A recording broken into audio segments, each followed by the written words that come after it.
World War II, the fight against tyranny, raged on all fronts. In Italy, 1944, Allied forces faced a seemingly insurmountable obstacle. The heavily fortified Gustav Line, anchored by the imposing monastery of Monte Cassino. A bloody stalemate ensued, with thousands of Allied soldiers perishing against the entrenched German defenses. But then, something extraordinary happened. An unlikely weapon, shrouded in secrecy, entered the fray. This wasn't a new gun or a powerful bomb. This was an army unlike any other, an army of ghosts.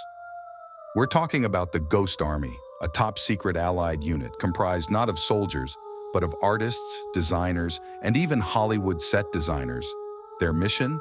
Deception on a massive scale. Led by Major John Keane, a former advertising executive with a flair for the dramatic, the Ghost Army inflated a new kind of weapon. Inflatable tanks, jeeps, and trucks. These meticulously crafted decoys, along with fake radio chatter and sound effects, aimed to deceive the Germans about Allied troop movements. Imagine vast fields filled with these rubber vehicles, designed to look real from a distance, complete with details like painted shadows and tire tracks. The Ghost Army operated under a cloak of secrecy so thick that even other Allied troops weren't aware of their existence. They trained in camouflage techniques, radio deception, and psychological warfare, even creating fake military insignia to enhance the illusion. Their very uniforms blurred the lines between soldier and artist, featuring both military patches and paint-splattered smocks. In the lead-up to the Battle of Anzio, the Ghost Army inflated hundreds of phony vehicles near the port city. Fake radio traffic blared with troop movements and tank maneuvers, creating the illusion of a massive Allied force poised to invade southern Italy. The deception was so elaborate, it included pre-recorded sounds of marching soldiers and tank engines, all played through hidden loudspeakers. German forces, convinced of a major assault, diverted critical resources to the south, leaving the actual invasion point at Anzio lightly defended. Meanwhile, further north near Monte Cassino, the Ghost Army inflated another phantom army.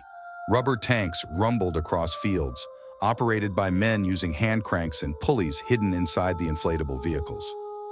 Fake anti-aircraft guns pointed skyward, and pre-recorded sounds of tank engines roared through the night. The Germans, convinced of a full frontal assault on Cassino, redeployed troops and shifted their defenses to meet this perceived threat. The real Allied attack, however, bypassed heavily defended Cassino altogether. They launched a surprise assault on the weaker flank, a move the Germans hadn't anticipated thanks to the Ghost Army's masterful deception.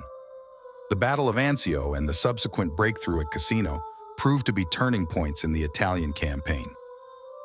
The Ghost Army's contribution to the war effort remained classified for decades. Their inflatable tanks and sound effects may seem like an unconventional weapon, but the results were undeniable.